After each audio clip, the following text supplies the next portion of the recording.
নমস্কার বন্ধুরা, বাংলার ইনভেস্টর ইউটিউব চ্যানেলে আপনাদের সবাইকে স্বাগত জানাই। চ্যানেলে প্রথমবার এসে থাকলে চ্যানেলটা অবশ্যই সাবস্ক্রাইব করে রাখবেন। চলুন এই ভিডিওটা শুরু করা যাক। গতকাল আমাদের মার্কেটে একটা ভালো পরিমাণে ক্র্যাশ দেখা গেছে। তো সেখানেই এফআইআই ডিআইআই এরা কিরকম কি পরিমাণে কেনাবেচা করলো, যেমন এই এফআইআই দেখতে পাচ্ছেন এদের তরফ থেকে হেভি সেলিং দেখা গেছে, 10,716 কোটি টাকা সেলিং দেখা গেছে। এবং সেখানেই উল্টো দিকে এই যে ডিআইআই রয়েছে এরাও এই 9,977 কোটি টাকা শেয়ার কিনেছে। এবং এই মাস পড়ার পরে এই প্রথম দেখতে পাচ্ছেন এই এফআইআই দের যে সেলিং সেটাই 10,000 কোটি যে গন্ডি সেটাকে ছাপিয়ে গেল। আর এগুলোতে গেল ক্যাশ মার্কেটের ডিটেলস। এরপরে যদি এই ফিউচার অ্যান্ড অপশনের কথা বলি, এই ইন্ডেক্স ফিউচার্স এইখানেও দেখতে পাচ্ছেন 5,200 কোটি টাকা সেলিং হয়েছে। এবং এইখানে এই স্টক ফিউচার্স এইখানেও এই 957 কোটি টাকা সেলিং হয়েছে। তো সব মিলিয়ে প্রায় 16,000 কোটি টাকার কাছাকাছি সেলিং এই এফআইআই দের তরফ থেকে এই শুক্রবার দিন দেখা গেছে। আর এই আমেরিকান মার্কেট কেমন পারফর্ম করেছিল, যেমনটা দেখতে পাচ্ছেন গতকাল এই ডাউ জোন্স এটা এই 119 পয়েন্ট পড়ে বন্ধ হয়েছিল। তবে শুরুটা ভালোই হয়েছিল, তারপরে কিন্তু আস্তে আস্তে পড়েছে। এবং এই নাসডাক কম্পোজিট এতেও একই রকম দেখতে পাচ্ছেন, এই যে ওপেনিং এটা ভালো ছিল, কিন্তু সেই টপ লেভেল থেকে অনেকটা পড়ে গিয়ে দিনের শেষে প্রায় 1% লাল নিশানে বন্ধ হয়েছে। আর গতকাল আমেরিকার এই যে জিডিপির ডেটা সেটা সামনে এসেছে, যেটা খুবই খারাপ এসেছে বলতে পারেন। কত এসেছে অ্যাকচুয়ালি জিডিপির ডেটা দেখতে পাচ্ছেন, এই আমেরিকার ফোর্থ কোয়ার্টারের যে জিডিপির ডেটা সেটা এসেছে 0.7%। আর এখানে মার্কেটের কত অনুমান ছিল, এইখানে দেখতে পাচ্ছেন মার্কেট অনুমান করে চলছিল এই যে এস্টিমেট এটা থাকবে 1.4%। তো এই অনুমানের তুলনায় এই যে জিডিপির ডেটা এটা খুবই কিন্তু খারাপ এসেছে। এরপরে চলুন ইন্ডিয়ান এডিআর গুলো একবার দেখে নিই। এই উইপ্রো এডিআর এটা দেখতে পাচ্ছেন প্রায় 0.2% ডাউন হয়ে বন্ধ হয়েছে। তারপরে ইনফোসিসের এডিআর এটাও 1.26% ডাউন। এইচডিএফসি ব্যাংকের এডিআর এটা প্রায় 0.5% পড়া। আইসিআইসিআই ব্যাংকের এডিআর এটা 0.89% ডাউন হয়েছে। ডক্টর রেড্ডি ল্যাব এটা 1.53% পড়েছে। তারপরে যাত্রা অনলাইন এটাই শুধুমাত্র কিছুটা ভালো পারফর্ম করেছে, প্রায় 1%-এর কাছাকাছি বেড়ে বন্ধ হয়েছে। তবে বেশিরভাগ এডিআরে এই শুক্রবার দিন লাল নিশানি দেখা গেছে। আর আমাদের গিভ নিফটি এখান থেকে কেমন কি সংকেত আসছিল, যেমনটা দেখতে পাচ্ছেন এই যে গিভ নিফটি এটা প্রাথমিক পর্যায়ে ভালো পারফরমেন্স দেখালেও শেষে যখন আস্তে আস্তে আমেরিকান মার্কেট পড়ে এতেও আস্তে আস্তে নেগেটিভিটি দেখা যায়। এবং এই দিন শেষে গিভ নিফটি এটাই 1% পড়ে বন্ধ হয়েছে। তবে গিভ নিফটি যে পড়েছে এইখান থেকে এটা বলা ভুল হবে যে সোমবার দিনেও মার্কেট নেগেটিভ ওপেনিং দেখাবে, কেননা দেখতে পাচ্ছেন আজকের দিনটা পড়ে রয়েছে, তার সঙ্গে সঙ্গে কালকের দিনটা পড়ে রয়েছে। তো এর মাঝখানে যদি পজিটিভ কিছু নিউজ চলে আসে তাহলে সোমবার দিন পজিটিভ ওপেনিং দেখাতে পারে। কিন্তু যেভাবে পরিস্থিতি এগোচ্ছে মানে যুদ্ধ পরিস্থিতি, তাতে কিন্তু এই যে সিচুয়েশন সেটা আরো খারাপ হতে পারে। মোটামুটি গিভ নিফটি এটা প্রায় 250 পয়েন্টের কাছাকাছি পড়ে বন্ধ হয়েছে। এবং গ্লোবাল মার্কেট যেটা এর আগের ভিডিও যখন কভার করছিলাম তখন সবুজে ট্রেড করছিল, কিন্তু তারপরে দেখতে পাচ্ছেন আস্তে আস্তে এগুলোতেও এই লাল নিশান ফিরে এসেছে। এই জার্মানির মার্কেট ড্যাক্স এটা 0.60% পড়ে বন্ধ হয়েছে। তারপরে এই ফুটসি 100 এটাও 0.5% ডাউন প্রায়। তারপরে ফ্রান্সের মার্কেট ক্যাক 40 এটা পড়েছে প্রায় 1%। এবং এই ইউরো স্টক্স এটা প্রায় 0.5%-এর কাছাকাছি পড়ে বন্ধ হয়েছে। তো এই আমেরিকান মার্কেট লাল নিশানে বন্ধ হয়েছে, তার সঙ্গে সঙ্গে গিভ নিফটি লাল নিশানে বন্ধ হয়েছে। এবং তারপরে এই যে ইউরোপিয়ান মার্কেটগুলো রয়েছে সেইগুলো কিন্তু লাল নিশানেই বন্ধ হয়েছে। আর এই গোল্ড সিলভার এখানে কেমন কি পারফরমেন্স দেখা যাচ্ছে, যদি গোল্ড সিলভারের কথা বলি, এখানে গোল্ড ফিউচার্স এটা দেখতে পাচ্ছেন 1% পড়েছে। এবং এরই সঙ্গে সঙ্গে যদি কথা বলি এই যে সিলভার ফিউচার্স এটাও প্রায় 3%-এর উপরে পড়েছে। তো এই সময় আমেরিকার যে ডলার রয়েছে সেটা খুবই শক্তিশালী হচ্ছে, এবং সেই ডলার শক্তিশালী হওয়ার কারণে এই যে গোল্ড সিলভার এখানে কিন্তু তেজি আসছে না। কিন্তু এমনি নর্মাল সময়ে মানে যখন এই ডলার ইন্ডেক্স এটা দুর্বল ছিল সেরকম যদি পরিস্থিতি এই সময় থাকতো তাহলে গোল্ড সিলভার এগুলোতে কিন্তু ভালো র্যালি দেখা যেত।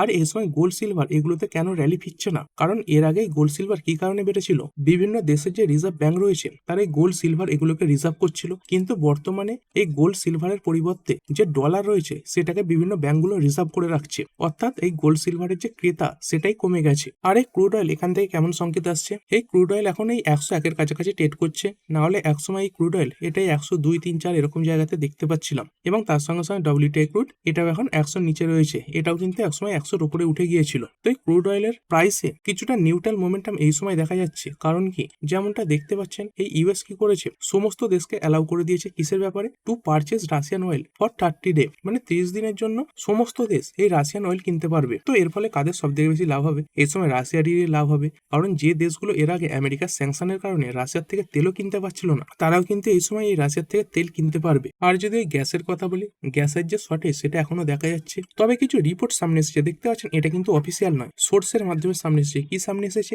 India bound LPG tanker crosses state of Hormuz amid Iran blockade, মানে ইরানের স্টেট অফ হরমুজ এটাকে ব্লক করে দেওয়ার পরেও একটা ইন্ডিয়া বাউন্ড এলপিজি ট্যাঙ্কার সেটা আমাদের ভারতে এসেছে। তবে আবারও বলছি এটা কিন্তু সোর্সের মাধ্যমে সামনে এসেছে। কিন্তু এটা দেখতে পাচ্ছেন এই ইরানের যে অ্যাম্বাসাডার রয়েছেন এই ইন্ডিয়াতে, তার যে বক্তব্য মানে কমেন্ট তার সঙ্গে মিলে গেছে। তো তিনি কি বলেছেন, এই যে মোহাম্মদ ফাতালি যিনি ইন্ডিয়াতে ইরানের অ্যাম্বাসাডার হিসেবে রয়েছেন, তিনি এটাই বলছেন, Tehran will provide safe passage to vessels bound for India through the strait of Hormuz. মানে তিনি এটাই বলেছেন, কোন ইন্ডিয়ার সঙ্গে সম্পর্কিত জাহাজ যদি স্টেট অফ হরমুজ দিয়ে যায়, সেটাই ইন্ডিয়াতেই আসুক বা ইন্ডিয়া থেকে কোনো দেশে যাক, তাহলে সেগুলোকে তারা সেফ প্যাসেজ দেবে, মানে সেখান থেকে যেতে দেবে। দেখতেই পাচ্ছেন India bound oil tankers daring dash through the strait of Hormuz. তবে এখানেও কিছুটা চিন্তার ব্যাপার। কি চিন্তার ব্যাপার দেখতে পাচ্ছেন, এই স্টেট অফ হরমুজ এখানে এই যে জাহাজটা তার লাস্ট সিগন্যাল কখন দেখা গিয়েছিল, এই মার্চের 8 তারিখে দেখা গিয়েছিল। কিন্তু তারপরে সেই যে সিগন্যাল সেটা ডিসঅ্যাপিয়ার হয়ে যায়, মানে ইনভিজিবল হয়ে যায়। A Liberian flag tanker carrying Saudi crude arrived safely at Mumbai port amid Middle East tension. মানে এই যে জাহাজটা এখানে ক্রুড অয়েল ছিল, এবং দেখতে পাচ্ছেন এই যে জাহাজটা রয়েছে এই সেনলং সুয়েজ ম্যাক্স, তারা এই যে স্টেট অফ হরমুজ দিয়ে পাস করেছে, তখন তাদের যে স্যাটেলাইট সিগন্যাল ছিল সেটাকে তারা বন্ধ করেই পাস করেছে। মানে যদি স্যাটেলাইট সিগন্যাল এটা অন করা থাকতো তাহলে হয়তো ইরান অ্যাটাকও করতে পারতো। এবং এই সৌদি আরবিয়া এই দেশটা কবে ছেড়েছে দেখতে পাচ্ছেন, এই যে রাস টানুরা পোর্ট রয়েছে সেটা থেকে মার্চ 1 তারিখে ছেড়েছে। এবং তারপরে দেখতে পাচ্ছেন সমস্ত আলো ফালো নিভিয়ে দিয়েছিল went dark to avoid detection in conflict waters. মানে এখন যে জাহাজগুলো আসছে সেগুলো কিন্তু গোপনেই আসছে। মাঝে মাঝে শুনতে পাবেন একটা দুটো জাহাজ চলে আসছে, অনেকে বলছে ইরান অনুমতি দিয়েছে, কিন্তু কোনো অনুমতি ছাড়াই কিন্তু এখন গোপনীয়ভাবে এই জাহাজগুলো ইন্ডিয়াতে আসছে। এবং তারই সঙ্গে সঙ্গে আরো একটা অয়েল ট্যাঙ্কার এই যে জগ প্রকাশ, সেটারও যে মুভমেন্ট সেটাও কিন্তু পরিষ্কার হয়েছে, যেটা স্টেট অফ হরমুজ দিয়ে গেছে। তবে এটা ইন্ডিয়াতে আসছে না বা ইন্ডিয়া থেকেও কোনো কিছু নিয়ে যায়নি, দেখতে পাচ্ছেন এটা শুধুমাত্র একটা ইন্ডিয়ান ফ্ল্যাগ অয়েল ট্যাঙ্কার। তো কোথা থেকে কোথায় যাচ্ছিল, এই ওমান থেকে আফ্রিকাতে যাচ্ছিল এই গ্যাসোলিন নিয়ে। এবার চলুন মার্কেট নিয়ে কিছু ডিটেলস কভার করা যাক। যেমন এই জেব্রিস তারা কি করেছে, কিছু স্টককে বাই রেটিং দিয়েছে, তার সঙ্গে সঙ্গে কিছু স্টককে আন্ডারওয়েট রেটিং দিয়েছে, মানে এই পোর্টফোলিও থেকে কমাবার কথা বলেছে। সেই স্টকগুলো দেখে নেব। যেমনটা দেখতে পাচ্ছেন নিউ বাই রেকমেন্ডেশন কোন স্টকগুলোকে দিচ্ছে, যেমন এই স্টেট ব্যাংক অফ ইন্ডিয়া এটাকে দেখতে পাচ্ছেন বাইং এর জন্য টার্গেট দিচ্ছে। বর্তমানে কত টার্গেট দিয়েছে, 1300, যেটা বর্তমান দাম থেকে 22% ওপরে রয়েছে। এই জেব্রিস এরা মনে করছে এই স্টেট ব্যাংক অফ ইন্ডিয়া এদের যে লোন গ্রোথ এটা ফাইন্যান্সিয়াল ইয়ার 28 পর্যন্ত এই 13% হারে থাকতে পারে। তারপরে এই গ্রো এই শেয়ারটাকে কেনার কথা বলেছে, কারণ দেখতে পাচ্ছেন এই কোম্পানিটা এই যে ফাইন্যান্সিয়াল সার্ভিস সেক্টর মানে এই ডিম্যাট অ্যাকাউন্ট সেক্টর এখানে ভালো পরিমাণে কাজ করছে। এবং ইন্ডিয়ার মধ্যে সব থেকে বড় যে ডিসকাউন্ট ব্রোকার সেটা বর্তমানে কিন্তু এই গ্রো রয়েছে। তারপরে ভারত ফোর্জ যেটার নাম বলছে 2150 টার্গেট দিচ্ছে, যেটা প্রায় 26% ওপরে। এই যুদ্ধের পরে দেখতে পাচ্ছেন ইউএস এর যে ট্রাক ডিমান্ড সেটা বাড়ছে, তার সঙ্গে সঙ্গে এই কোম্পানির যে ডিফেন্স অর্ডার বুক সেটা স্ট্রং রয়েছে। তারপরে জেএসডব্লিউ স্টিল এটার নাম বলছে কোম্পানি ভবিষ্যতে ভালো আর্নিং দেখাতে পারে। তারপরে ম্যাক্স হেলথ কেয়ার এই হসপিটাল সেক্টরে এই কোম্পানিতে লং টার্ম গ্রোথের আশাই জেব্রিস করছে। তারপরে star health and allied insurance, তো ইন্স্যুরেন্স সেগমেন্টের প্রতি বর্তমানে মানুষের যে মনোযোগ সেটা গেছে। অনেকেই কি করছে এই সময় বিভিন্ন যে ইন্স্যুরেন্স হেলথ ইন্স্যুরেন্স এগুলো নিয়ে রাখছে, তো সেই ব্যাপারে এটাকে বাই রেটিং দিয়েছে। এবং তার সঙ্গে সঙ্গে ইটার্নাল লিমিটেড এটার কথা বলেছে,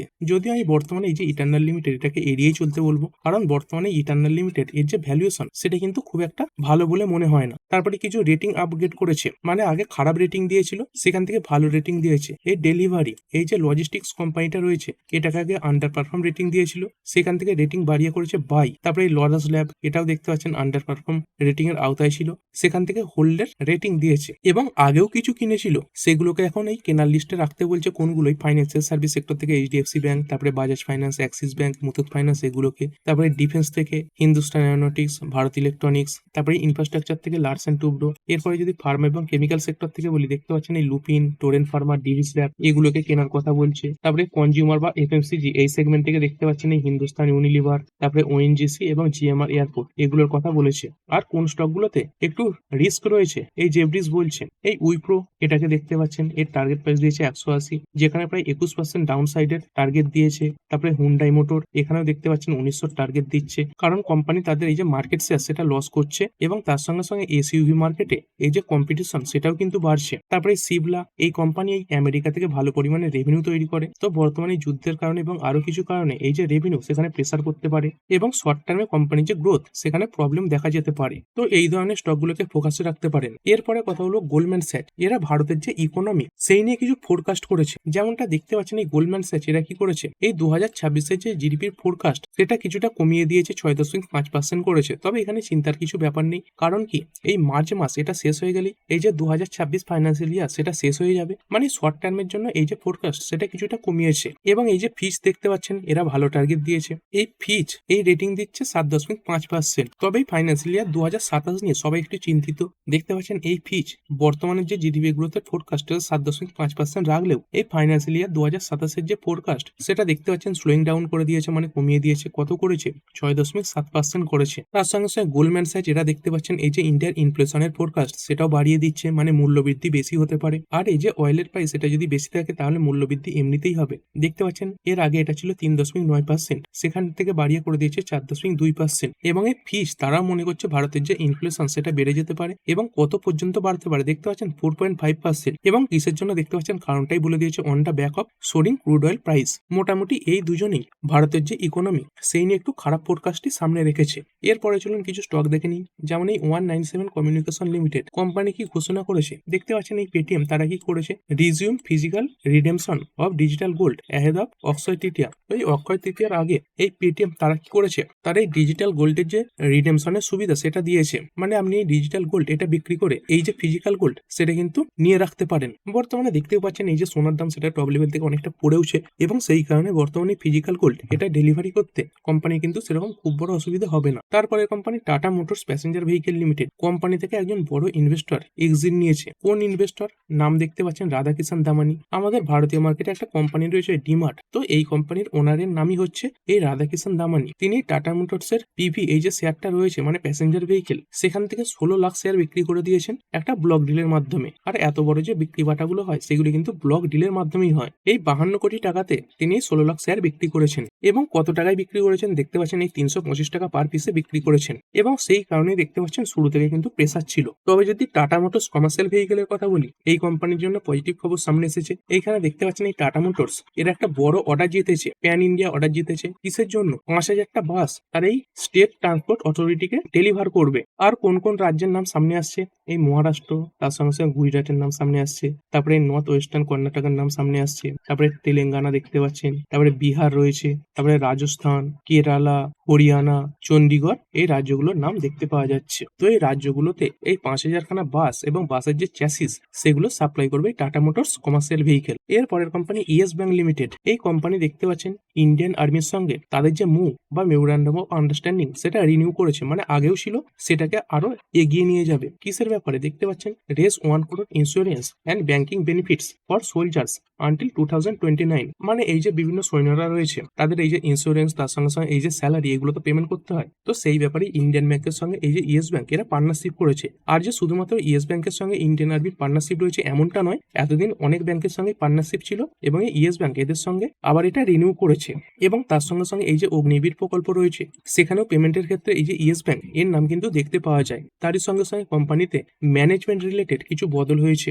দেখতে পাচ্ছেন ইয়েস ব্যাংক কি করেছে, এই বিনয় তনসে এনাকে এই সিইও এবং এমডি এই পদের জন্য অ্যাপয়েন্ট করেছে এবং কত বছরের জন্য দেখতে পাচ্ছেন 3 ইয়ার টার্ম, মানে 3 বছর তিনি এই ব্যাংকের সিইও এবং এমডি পদ সামলাবেন। এবং কবে থেকে তিনি এই পদে বসছেন? এই 6 এপ্রিল থেকে তিনি এই পদে বসছেন। তারপরে টাটা পাওয়ার কোম্পানি লিমিটেড। এই কোম্পানি দেখতে পাচ্ছেন এই ভুটানে একটা হাইড্রো পাওয়ারের জন্য এই 500 মিলিয়ন রুপি ইনভেস্ট করেছে। কোম্পানি এই রিনিউয়েবল সেক্টরে তাদের যে প্রেজেন্স সেগুলো বাড়াচ্ছে। আর শুধুমাত্র ইন্ডিয়াতেই নয়, দেখতে পাচ্ছেন পার্শ্ববর্তী যে দেশগুলো রয়েছে সেখানেও কোম্পানি তাদের বিভিন্ন প্রজেক্ট তৈরি করছে। এর পরের company InterGlobe aviation limited. Company স্টকে যদি দেখেন ভালোই প্রেসার এসেছে এই যুদ্ধ শুরু হওয়ার পর থেকে। এই বিগত এক মাসে দেখতে পাচ্ছেন প্রায় 15%-এর উপরে পড়ে গেছে। কি কারণে পড়েছে? কারণ এই যে ক্রুড অয়েলের প্রাইস সেটা অনেকটা বেড়ে গেছে, যার কারণে এই এভিয়েশন সেক্টরে যে জ্বালানি ব্যবহার করা হয় তারও দাম বেড়েছে। সেই কারণে এই কোম্পানি কি করতে চলেছে, কোম্পানি তো আর লস করে বেশি দিন পরিষেবা দেবে না, সেই কারণের জন্যই এই কোম্পানি একটা নতুন ফুয়েল চার্জ ইন্ট্রোডিউস করেছে। মানে টিকিটের সঙ্গে এই যে নতুন ফুয়েল চার্জ সেটা যোগ করা হবে, অর্থাৎ টিকিটের যে দাম সেটা বাড়বে। কিসের জন্য? দেখতে পাচ্ছেন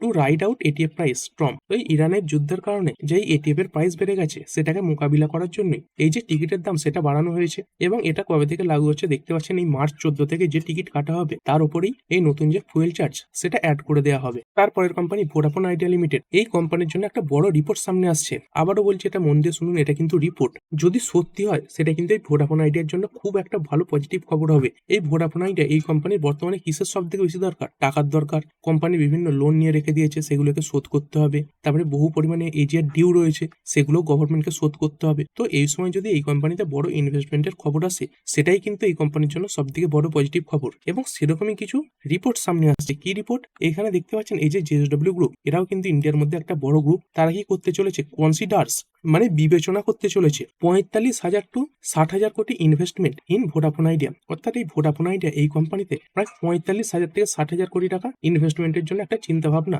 এই জেএসডব্লিউ গ্রুপ চালাচ্ছে। তো এইখান থেকে যদি ফাইনাল কোনো নিউজ চলে আসে, সেটা কিন্তু এই ভোডাফোন আইডিয়া এই স্টকের জন্য বিগত কয়েক বছরের মধ্যে সব থেকে বড় খবর হতে পারে। এবং এটা হলে এই যে স্টক, সেখানেও কিন্তু রকেটের মতো গতি দেখা যাবে। তবে এখনো বলছি এটা কিন্তু বিবেচনার পর্যায়ে রয়েছে, মানে এখনো এই যে ইনভেস্টমেন্ট সেটা কিন্তু হয়নি। এরপরে ডলার ইন্ডেক্স যেমন দেখতেই পাচ্ছেন, আস্তে আস্তে এটা আবার 100কেও ছাপিয়ে গেল, মানে খুব ভালো পরিমাণে বেড়েছে। এই যদি 5 দিনেও দেখেন, দেখতে পাচ্ছেন এই রকেটের মতো গতি দেখা গেছে।